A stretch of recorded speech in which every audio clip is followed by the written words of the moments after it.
So, if you've ever been on a manual handling course, you'll know that they say about keeping your back straight when lifting, keep the load close to you when lifting, and all of this.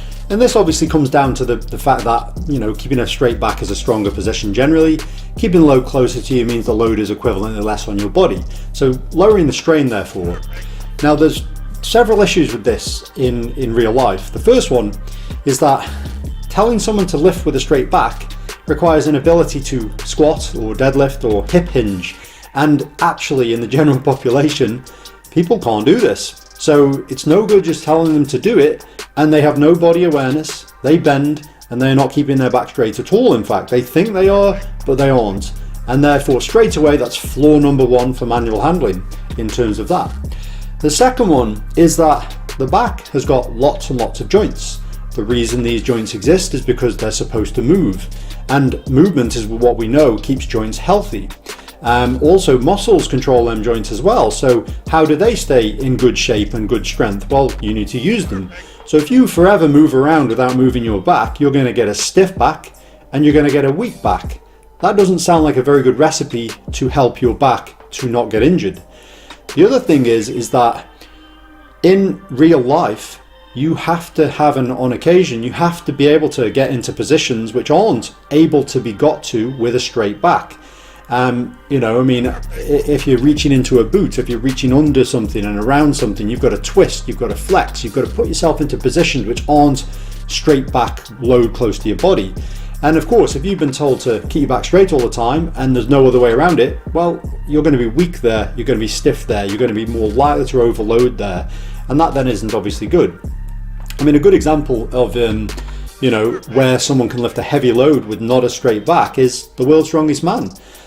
Atlas stones. Have you seen a guy lift an Atlas stone with a straight back? Nope.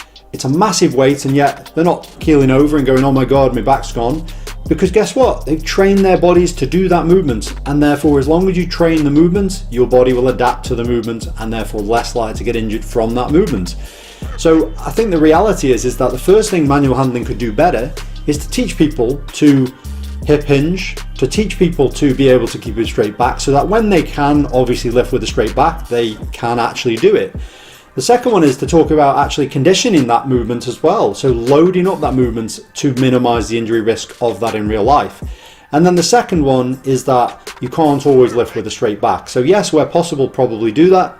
But where you can't, you need to think about strengthening the back for that movement as well. So I think it has to come from both ends. You have to have some responsibility from employers, and you yourself need some responsibility to make sure that you're adequately capable of doing the job you do. And this is no different than if you were in the army or the police or the fire brigade. You wouldn't be, you know, expecting that the job is just made easier to you. You have to be capable for that job as well. The difference is it's not considered or thought about in that same way in someone who's lifting and moving stuff in an environment which involves that. But actually the principle is the same. So I think you've got to think, can I move with a straight back? If I can't, I have to work on that. Am I strong with a straight back? If not, then you need to work on that. Have I got mobility to be able to get into these positions? And if you haven't, you need to work on that.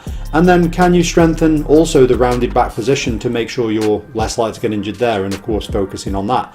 So I think if you come at it from that way, then you're less likely to get hurt. And at the end of the day, that's important and that's relevant. So anyway, that's it for today's video, and I'll see you next time.